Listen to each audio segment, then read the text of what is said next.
I'm Dr. Thaddeus John Bell, and we are coming to you again from the kitchen.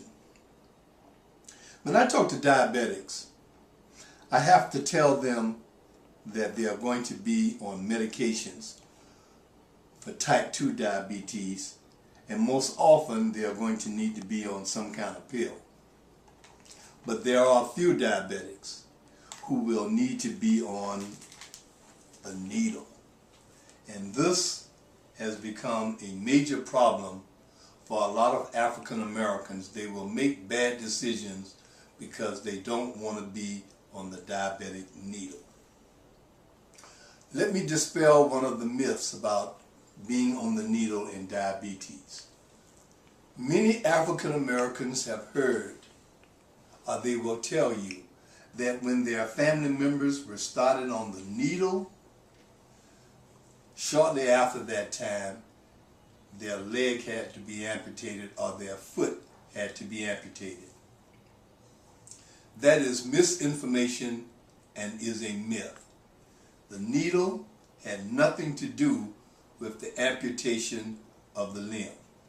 What happened, they needed to be on the needle earlier than they were. And by the time they made the decision to go on the needle, it was too late. The bottom line that I want to make you aware of is that most type 2 diabetics at some point in time will have to leave the pill and go on the needle in order to deliver insulin to keep the diabetes under control and to keep the complications of diabetes very, very low.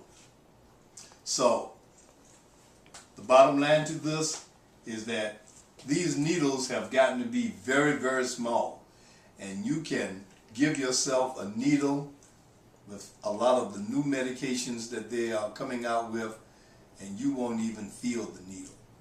You want to make sure that you make a good decision when it comes to your diabetes, so that as you get older, you won't end up on dialysis, having a stroke, having a heart attack, going blind, all because you didn't go on the needle.